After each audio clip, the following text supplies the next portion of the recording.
Ami internaute Thiès Info bonsoir ñu dellu si waat ak yéen ci seeni émission fii ci Thiès Info Thiès TV ñu leen di nuyu yéen nga xamante ni yéen a tàmm seen site préféré Thiès Info Thiès TV donc tey nag ñu ñëw nag daal di seet ci vraiment un grand homme fii nga xamante ni mooy Taïba Ndiaye ñu koy wax monsieur Modou Sarr nag moom mooy chargé de la communication de monsieur Alelo yaakaar naa ni kenn dootu ko présenté muy monsieur le maire de Taïba Ndiaye moom la ñu seet si tey nag chargé de la communication fas yéene waxtaane ak moom li nga xamante ni moom mooy jaar-jaaru monsieur Alelo monsieur Modou Sarr ñu ngi lay nuyu bu baax. Merci Thiès Info maa ngi leen di fay di kontaan ci ñëw bi ngeen ñëw fii seet suñu waxtaan ak ñun ci jaar-jaari Alelo rawatina tànn gi ngeen ñu ci tànn en tant que président de la commission communication et information de la commune de Taïba Ndiaye. nekk également tamit membre ci commission domaniale plus précisément rapporteur de la commission domaniale nekk tamit le rapporteur de la coopération décentralisée dinaa sawar nag wax dëgg yàlla pour partager ak yéen ci Alelo parce que wax dëgg yàlla c'est un homme boo xam ni développement da koo ñor Taïba da koo ñor vraiment di ànd ak ñun di liggéey boo xam ne liggéey bu mucc ayib la kon vraiment ñu ngi leen di gërëm di leen sant di profito vraiment tamit di wax ni Taïba yi lii bu ñu ko defee yéen leen ko defal mais Sénégal gépp leen ko defal aussi. ñun itam monsieur Sarr ñu ngi lay sant bu baax di la gërëm ci dalal bi di leen fàttali aussi monsieur Alelo il n'est pas seulement le maire de Taïba Ndiaye mais il est aussi septième vice-président de l'Assemblée nationale alors monsieur Sarr bëgg nañu tuuti nga wax ñu kan mooy monsieur Alelo. Alelo c'est un Sénégalais d'abord c'est un citoyen sénégalais bi nga xam ni Taïba Ndiaye gii la juddoo mi ngi fi juddoo tamit en 1948 il est marié de 2 femmes il habite à Hann Maristes Dakar villa numéro 19 mais son domicile est ici dans son village natal à Taïba Ndiaye. amul nag benn week-end boo xam ni dina ko toog Dakar bu dee mi ngi ci réew mi te ñëwul Taïba Ndiaye ji nekk diggante Taïba Ndiaye ak Zawiya El Hadj Malick Sy parce que ku nekk xam na ni fervent talibé cheikh la kon chaque week-end Ndakaaru liggéey moo ko fa yóbbu rek mais chaque week-end mi ngi diggante Taïba Ndiaye ak Tivaouane. Alelo il a fait ses études de primaire ci Taïba Ndiaye gi nga xam ne fi la juddoo ci école bu ñuy wax école Matar Mamour Ndiaye ma nga fa amee. Entré en 6e en 1961 kon 1961 ba 1968 ci la génn dem le lycée Lamine Gueye de Dakar def fa ses études secondaires 1969 ci la am 68 boobu ci la am bagam 69 ba 74 mi ngi dem université Cheikh Anta Diop fu ñuy wax faculté des sciences économiques 74 boobu la fi jógee dem bitim réew fu ñuy wax Cameroun dem ci benn institut international des assureurs de Yaoundé foofu fa la àggalee jàngam loolu mooy li nga xam ne mooy carrière politique carrière Alelo fii ci Sénégal bi mu fa jógee tamit dafa préférer ñibbisiwaat Sénégal exercer fi ses premières expériences professionnelles kon bi mu ñibbisee en 1976 ci lañ ko jox le chef de service production Capuçon muy assurance ñu di ko wax agence UAP mi ngi ko exercer 1976 ba 1977 1976 googu tamit ba 78 ci la nekk chef production CSAR ñu di ko wax AXA 78 ba 79 ci la nekk fondé de pouvoir cabinet de courtage d'assurance Souleymane Loum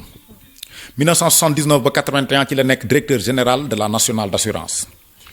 1981 ba 82 ci la nekk directeur service contentieux et réassurance 1982 ba 83 ci la nekk directeur général adjoint de la nationale d'assurance kon boo xoolee waxoon naa la ni 79 ba 81 ci la nekk directeur général de la nationale d'assurance fii nga ñëw ma waxaat la 82 ba 83 ci la nekk directeur général adjoint de la nationale d'assurance kon loolu nit ku am humilité moo mën a ñëw nekk directeur général 2 ans après 3 ans après mu ñëw nekkaat directeur général adjoint kon kooku am na humilité mais c'est un travailleur c'est quelqu'un ki nga xam ni servir pays am service askanam kooku moo ko tax a jóg donc loolu vraiment c'est rare ñu di ko gis vraiment ci un citoyen sénégalais 1983 ci la nekk directeur général Soseca waaw 1983 boobu ci la nekk directeur général également SORAM mooy société de représentation d'assurance maritime. 1983 également ci la nekk représentant légal au Sénégal des compagnies françaises et Rhône Méditerranée. 1983 ci la nekk également membre fondateur FANAF. 1986 ba 1988 maintenant ci la nekk président du comité des sociétés d'assurance. 1992 ba 2002 ci la nekk le président du conseil d'administration du cabinet international de courtage d'assurance et de réassurance mooy SICAR waaw. 1990 ba 2014 ci la nekk président de la communauté rurale de Taïba Ndiaye bi muy nekk président communauté rurale de Taïba Ndiaye mag ñi ñoo dajale woon xalaat ni mbir mi waruñu ko teg ci loxoy ku nekk war nañu dem gis doomu Taïba boo xam ne bu yoree mbir mi Taïba dinañ gis seen bopp ci la mag ñi dajaloo woon dem xalaat ko xalaat bi nag fi ñu ko tegoon dafa yomb mais day foo xam ne tamit fu mat a teg la parce que résultat bi actuellement ni Taïba yépp gis nañ ko parce que c'était le seul étudiant à l'époque boo xam ne bu ñëwee dañuy remarquer ci moom cofeel bi mu am ci ay parents di war mbaam di dem ci tool yi di dimbali papaam maanaam attaché wu ci yaayam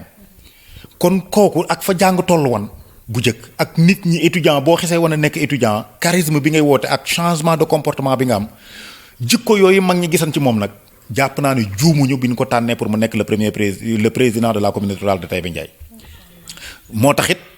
moment bi ko mag ñi tànnee ba réforme bu ñuy wax acte 3 de la décentralisation ñëw moo nekk président de la communauté rurale de Taïba Ndiaye loolu muy 2014 mais 2014 boobu taxul également mu dem parce que Taïba Ndiaye gis nañ ni mu ko soppee xar kanam gi li may faral di ko wax naan ko maguloo ci dëkk bi te teewul dëkk bi ni mu mel yow yaa ko ni def 2014 googu population Taïba Ndiaye wóoluwaat ko ci liggéey bi nga xam ne liggéey na ko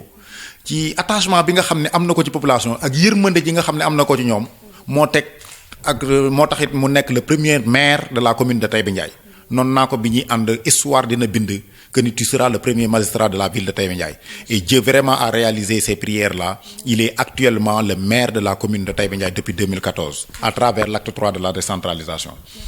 1992 ba 2015 ci la nekk président de l'association nationale des conseils ruraux du Sénégal ñu di ko wax ANCR yaakaar naa boo génnee dans le monde rural boo nee alilo dañ la naan alilo ANCR noonu lañ koy dàkkantale noonu lañ koy xàmmee ndax liggéey bu mucc ay ba mu fa def ba léegi moo des ci bopp sénégalais yi ba léegi moo des ci bopp ñi nga xam ne ñoo nekk dans le monde rural. De 2007 à 2015 maintenant ci la nekk le président de l'union des associations des élus locaux du Sénégal ñu di ko wax UAL kon boole woon na nekk président ANCR nekk président UAL kooku nag ku ko nekk le monde rural dinañ la xam mais nag nekk fa woon pour nekk fa rek dafa nekkan également pour servir les populations particulièrement les populations yi nga xam ne dana nekk dans le monde rural moo tax partout dans le Sénégal boo ko dee wër booy wax alilo dañ la naan alilo ANCR alilo IAL alilo mi nga xam ni le monde rural lay représenter au Sénégal parce que loolu tamit li tax ñu wax ko boo xoolee rang bi nga xam ne tey jii les maires occupé nañ ko c'est une longue lutte moom bataillé na ci tey ba indi ko fii mu toll au Sénégal actuellement moo tax wax di yàlla boo ko tuddee ci biir réew mi rek dañuy xam dañ la naan alilo ANCR wala alilo IAL 1994 ba 1998 ci la nekk rapporteur de la commission des finances du conseil économique et social bu njëkk conseil économique social et environnemental tuddul woon noonu mais mi ngi nekkoon le conseil économique et social 1994 ba 98 nag moo nekkoon le rapporteur de cette commission là c'est-à-dire la commission des finances du conseil économique et social 1998 ba 2002 il était honorable député à l'Assemblée nationale du Sénégal où il a occupé le poste de président de la commission des lois où il a occupé aussi le président de la commission des finances où il a occupé également le deuxième vice-président à l'Assemblée nationale kon kooku du tey rek la nekk Assemblée nationale yàgg naa nekk Assemblée nationale du servir maintenant les Sénégalais. mu mel ni daal su ma la déggee am na CV bu riche macha allah dëkk ci dëkk bi tekk ci dëkk bi ko. absolument loolu moom laa wax léegi ci biir wax ji ma ni leen magul ci dëkk bi mais moo soppi xar kanamu dëkk bi ba yóbbu ko fi tey fi mu àgg nii ba tey ku nekk dina bëgg a tiitaroo le nom de Taïba Ndiaye loolu sax dinaa ci glissé wax ni bi le président Macky Sall demee à Paris pour les négociations, la commune de Taïba Ndiaye était prononcée. Le nom de la commune de Taïba Ndiaye était prononcé partout dans le monde. Récemment, ñi ngi ci mois de janvier, defaguñ sax 15 jours, nous sommes le 10 aujourd'hui. Ku nekk xam ne le 31 décembre, le président de la République dafay adressé wu à la nation. Keroog le nom de Taïba Ndiaye est prononcé par le président de la République du Sénégal. Ku nekk xam na ni boo seetaanee ces derniers temps yaa ngi dégg on parle de Taïba Ndiaye dans les ondes de ou bien dans les antennes de TV5 et de France 24. Le nom de Taïba Ndiaye est prononcé partout dans le monde actuellement ni c'est grâce à cet homme-là Alilo. waaw 2008 ba 2012 ci la nekk président du conseil de surveillance de la caisse de dépôt et de consignation boo xoolee Sénégal yépp caisse de dépôt et de consignation ñu ngi ko xam ci nguuru Macky Sall le président Macky Sall mais yàgg na koo gérer juste pour dire que ni c'est un homme boo xam ni maanaam yaruteem sax nit ñi dañuy laajte lan moo xew lu tax mu mel nii lu tax mënul tiitaru juste pour dire que ni man réponse bi ma ci apporté loolu c'est un travailleur c'est un homme humble simple loyal et qui sait servir maintenant sa population loolu moo tax vraiment yu bari doo ko ci dégg yu bari doo ko ci gis également. Depuis le 12 avril 2013 il est conseiller économique social environnemental nekk fa également tamit président de la commission de développement territoire et local oui fonction boobu la fa occupé. Depuis mars 2014 il est le maire de la commune de Taïba. Depuis de 2014 à nos jours maintenant il est le directeur général du cabinet international de courtage d'assurance et réassurance SICAR. Il est présentement administrateur de ISRA SICAR ASER. Il est également membre du conseil des collectivités territoriales de l'UEMOA. Il est actuellement décoré de l'ordre national du mérite, le commandant de l'ordre national du mérite. Il est actuellement le président du mouvement citoyen Alliance des ruraux pour l'émergence du Sénégal. kon yaakaar naa ni loolu dafa dëppook sax les orientations du président de la République Macky Sall parce que quand on dit maintenant Aar Sénégal signifie Alliance des ruraux pour l'émergence du Sénégal. Le président Macky Sall au lendemain de cette création maintenant de ce mouvement-là mu indi le plan Sénégal émergent kon damay jàpp ni vraiment c'est en phase concrète et directe avec les orientations du président de la République. Et depuis 2017 maintenant il est le 7e vice-président de l'Assemblée nationale du Sénégal. Alilo wax ci moom soxna si xañ na du ñu ci tayel jafe na yomb na mais pour ñu tënk parce que xañ na émission rek lay jël mais voilà de manière très sommaire de manière très brève également Alilo bi nga xam ni moo nekk le maire de Taïba Ndiaye. Allez, alors parlez-nous un peu de ses réalisations ici à Taïba Ndiaye. Réalisation yi dinaa sawar di ci wax parce que damay wax ni li fi nekk moo ko fi def parce que wax naa leen depuis 1990 il est le président de la communauté rurale de Taïba Ndiaye. 2014 la réforme am avec la communalisation intégrale il est l'actuel maire de Taïba. Tey jii on est à 100% avec l'électrification des villages et alors que la commune de Taïba Ndiaye compte 35 villages tey amatul dëkk booy dem ñu di fa teg doléance naan courant la ñu bëgg dëkk yi nga xam ne amaguñ courant sax installé nañ leen ba pare kañ leen di taal la ñuy wax ndox 100% amul dëkk booy dem ci commune Taïba Ndiaye te amul ndox école amul dëkk booy dem amul école li ñuy wax kay mooy école bu amul 12 classes moo fi am ak école boo xam ne des na mur de clôture te actuellement nii sur le PDC le plan de développement communal loolu ay priorité la maanaam bëggatul gis école boo xam ne amul mur de clôture boo xoolee ci biir école yooyu également école yi nga xam ni dëkk yooyu yëpp am nañ courant électrifié na leen école yi nga xam ni également yëpp électrifié na leen doté na leen de machines photocopieuse école yooyu également indi na fa ay chaises pour l'équipe pédagogique amul nag benn école booy dem également te commune bi dugalu fa loxoom tabax fa yi école tabax na fa benn salle de classe yi tabax na fa ay 4 salles de classe yi ay 6 salles de classe yi ay 3 salles de classe yi am na yoo xam ne ñi ngi en cours actuellement ni boo demee au niveau de la santé tabax nañ sax ay cases de santé yoo xam ni actuellement nii équipé gul leen amagul kun fa affecté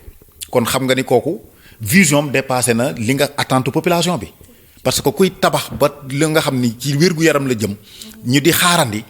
di toog di xaar kooku vision sori na boo ñëwee au niveau des ASC mën naa ni sur l'ensemble des ASC que compte la commune recruter na ñëpp ba ñaar a ci des te ñaar yooyu ñi ngi en voie de recrutement commune bi moo leen di fay ñaar yooyu bëggu ci yem parce que bu paree dañu matron yi la war a recruter dotation en médicaments day jël ay 12 millions di doter maintenant les 2 postes de santé que compte la commune de Taïba Ndiaye en médicaments ñoom à leur tour également ñoom ñu doter waat ci les cases de santé kon wax dëgg yàlla mi ngi def liggéey bu mucc ayib ci côté boobu ci éducation ci santé. donc on peut dire que ni actuellement jeunes yi nekk Taïba Ndiaye amul ñu ci chômer. bon du ma wax ni amul ñu ci chômer mais mën naa ni ku ci am qualification am na foo nekk dafay fekk ni nag il faut tamit bu ñuy wax ak sénégalais yi ñu wax leen wax ju leer des fois dina am entreprise yoo xam ne dafay nekk ci sa localité entreprise yooyu souvent dañuy faral di dégg naan à compétence égale dañuy privilégier ñi nga xam ne ñoo dëkk ci gox bi mais bu nekkee ni ñi dëkk ci gox bi li ñu soxla nekku fa bu boobaa nag dañ koy jëggaani parce que Sénégal nag benn Sénégal la te actuellement nii boo gisee moom ci ay discours am soo gisee ci ay programme am soo gisee ci ay orientation mooy mu orienté xale yi ñu dem dans les matières scientifiques ba fii may wax ak yow nii commune Taïba Ndiaye actuellement nii am na un centre de formation boo xam ne dañ ko versé dans le compte de l'État débuté na cette année ay filières yu bare nga fa am na électricité am na mécanique am na couture entre autres kon xale yi ñu ngi commencé di gëm maintenant vision bi nga xam ni président Aliou Lo moom la yàggat teg fii au niveau de la commune de Taïba Ndiaye loolu li mu ci jublu mooy xale yi am ay qualification mën a dem liggéey dans les entreprises mais tey jii super priorité la ci moom mu gis jeune localité am yépp ku ci nekk am foo nekk mais de grosso modo wax dama lay wax ne la ku fi am qualification actuellement nii nekkoo di chômer bu nekkee ni am mën nañoo tuddee ay chômeur mais vraiment ñi nga xam ne mooy amuñu ay qualification te ñooñu tamit bàyyi taxul mu bàyyi leen mi ngi vraiment ñaax seen parents yi di ñaax xale yooyu également ñu dem intégrer les centres de formation professionnelle dem intégrer également les écoles de formation professionnelle pour que bu ñuy génn ñu am une qualification mën a dugg dans les industries de la place.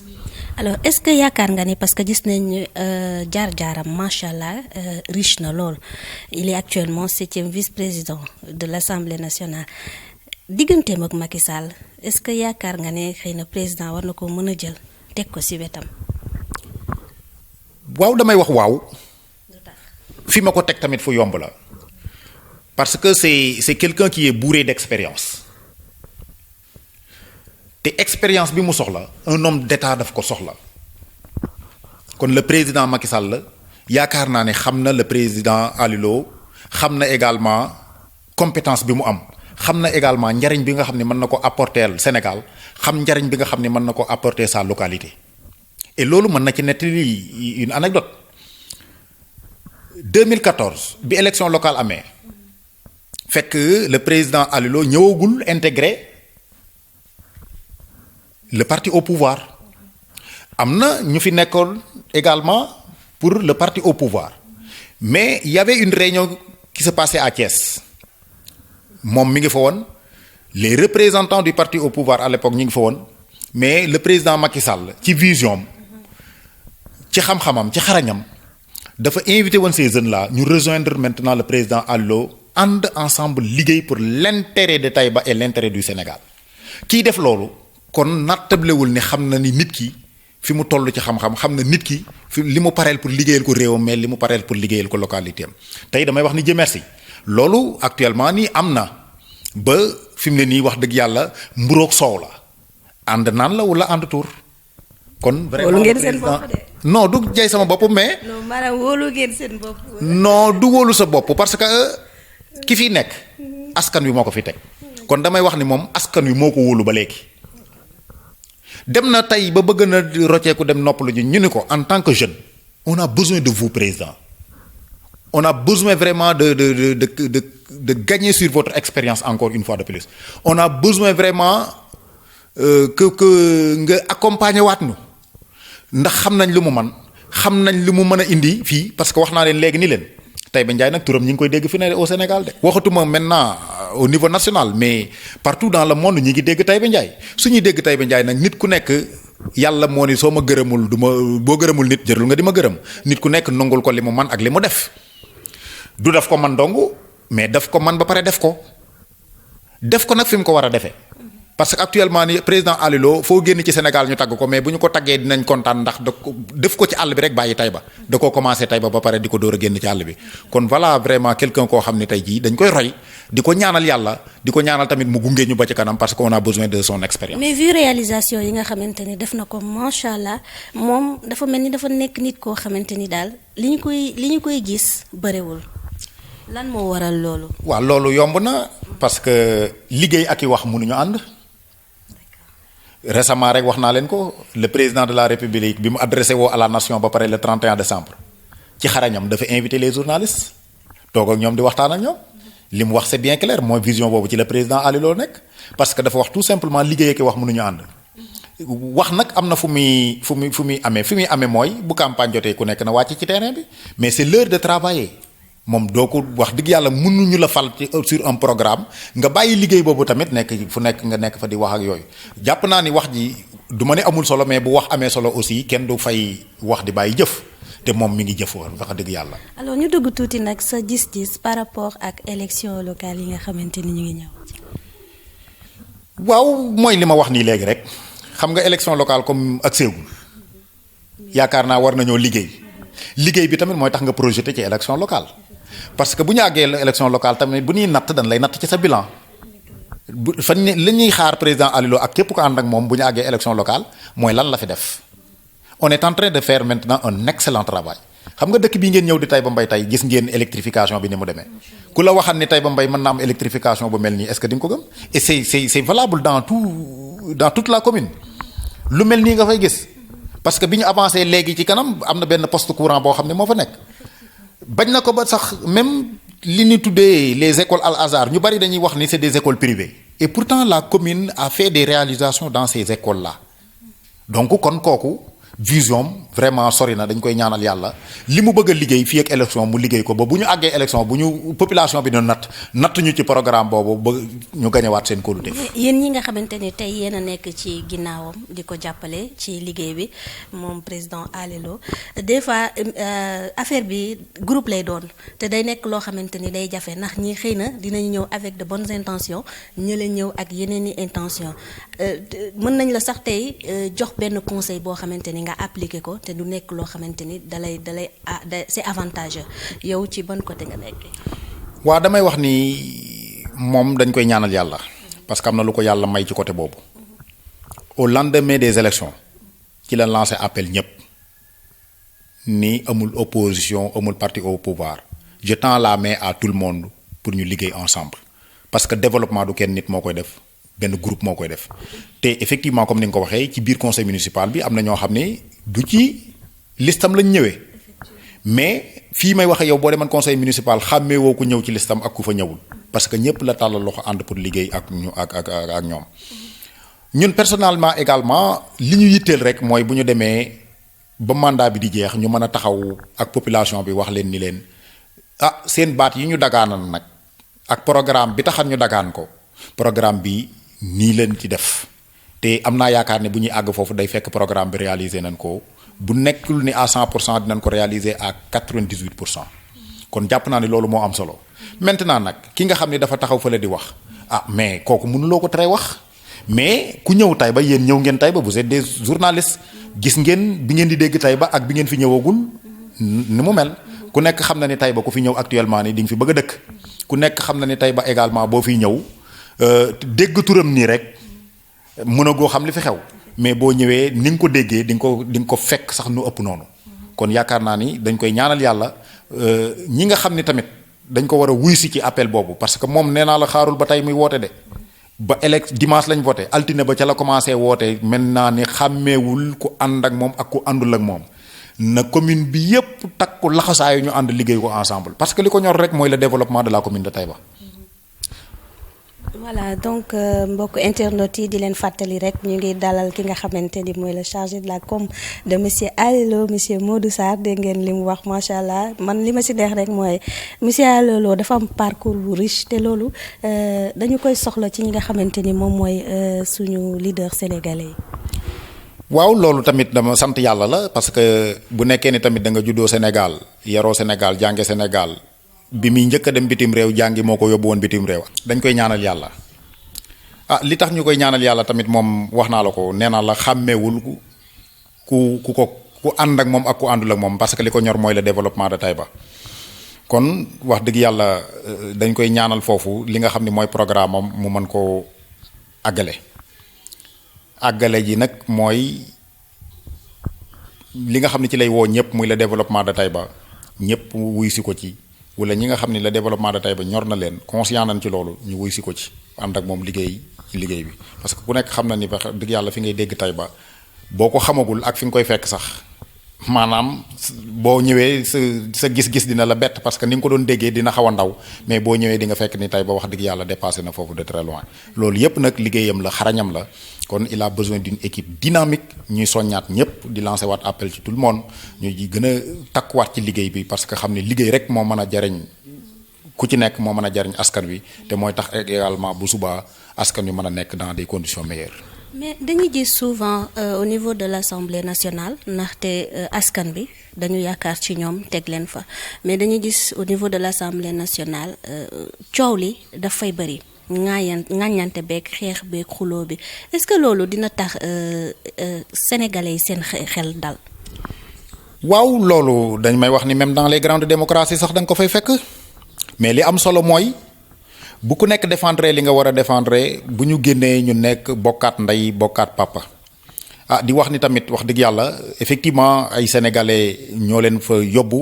ñu représenté fa ay sénégalais mais liggéey bi ñuy def loolu moo lay waral ni amul farfarloo amul làq-làqloo parce que bu nekkat ni dafa am farfarloo ak làq-làqloo jàpp naa ni du ñu àgg foofu mais nag défendre une cause noble muy la cause du Sénégal moo tax xañ na ñuy àgg foofu te comme ni ma ko waxee rek dans les plus grandes démocraties boo fa demee da nga fay fekk lu mel noonu mais li am solo mooy bu ñu liggéeyee li ñu war a liggéey ba pare rek bu ñu génnee ci biti ñu bokk ndey bokk baay parce que Sénégal benn bopp la kenn mënu koo xar ñaar. sa kàddu gu mujj. di leen gërëm di leen sant di kontaan ci dalal gi ñu leen dalal fii waxtaan ak yéen ci jaar-jaaru président Aly Lo mu nekk kenn ci ñun nag lu tax mu nekk kenn ci ñun. mën naa tànn dem bitim réew toog fa defu ko mën naa tànn dem dëkki Ndakaaru Taïba duñ ko gis wala buñ ko dee gis rarement lañ koy gis defu ko dafa tànn jël kartanam jël taam jël dooleem jagleel ko Taïba yi jagleel ko sénégalais yi parce que yaakaar naa ni du lundi au vendredi mi ngi Ndakaaru di liggéey mais bu fa jógee également bu ñëwee fii week-end pour noppalu fi lay gën a sonne. loolu yépp nag il est conscient que il est là pour les populations kon dañ koy ñaanal yàlla ci loolu yàlla yokk ko yàlla ful ko parce que nag li ñu gis ci moom nii ñun ay exemple la en tant que ndaw mën nañ ni kilifa la ku dal la ku mën a déglu nit la ku mën a dimbali nit la ku mën a jàppale nit la ku bëgg ko xam la di gërëm ñépp tamit di gërëm population taïbatoise bépp parce que bu nekkee ni tamit wax dëgg yàlla mën nañoo toog fii di wax yàlla ci moom la ko jaarale te population yi ñoo def confiance boobu ci ñun ba mën a toog fii di wax ci turam di ko gërëmaat gërëm boo xam ne nag am na fu muy commencer mais amul fu muy yem parce que sincèrement bu ñu mënee def lii moom moo ñu ubbil bunt yi ba ñu mën ko def kon ci générosité boobu ñu ngi ko ci gërëmaat di ko ñaanalaat surtout ci famille am parce que damay wax ni c'est quelqu'un koo xam ne sax amul vie de famille wax naa leen ko léegi loolu nag bu nekkee ni nit dafa def loolu pour servir population kese tax koo jóg servir réewam rek tax koo jóg kooku dañ koy ñaanal yàlla di wax ni également alhamdulilah tamit ba ko yàlla booleeg famille boobu compréhensive boo xam ne xam nañ rôle yi mu exercer xam nañ tâche yi mu yor di gërëm ñépp l'ensemble des conseillers de la commune de Taïba tamit ñu léegi di gërëm commencé ko ci moom ay vice président mooy ay adjoint maire am commencé ko ci président commission yépp tamit di nuyu conseillers yépp di nuyu le personnel également de la commune parce que ki ci gën a tuuti ba ki ci gën a mag wala ki ci gën a mag ba ki ci gën a tuuti ku nekk yaa ngi def li la tollool te ku ci nekk li ngay def xeem nga ko kon dañ leen di ñaanal yàlla aar leen sàmm leen ba liggéey bi nga xam ne moom lañ mébét pour ànd ak moom di ko liggéey pour l'intérêt de Taïba et l'intérêt du Sénégal yàlla defal ñu ci ndam di gërëm également internautes yi nga xam ne tamit bu journal bi manee lii mu man ñoom ñoo tax di leen gërëm di leen sant yéen it mention spéciale dañ leen di suivre au-delà de émission bi ngeen def ak ñun wax dëgg yàlla dañ leen di ñaanal yeneen tegu ci parce que liggéey bi ngeen di def liggéey bu mucc ayib la liggéey buy jëmale Sénégal kanam la parce que ñu bari dañuy defee ni Thiès a tax ngeen di ko liggéey du Thiès rek c'est partout dans le Sénégal kon dañ leen di ñaanal yàlla ba bu ëllëgee ñu gis leen vraiment dans les grandes instances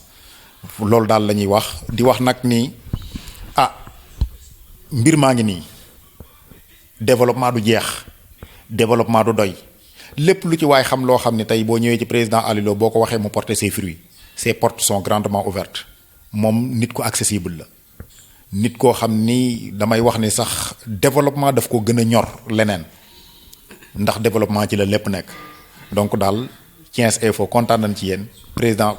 Aliou Lo kontaan na ci yéen le conseil municipal de Taïba Ndiaye kontaan nañ ci yéen la population de Taïba Ndiaye kontaan nañ ci yéen di leen ñaanal yàlla yokk xéewal yi te def jàmm.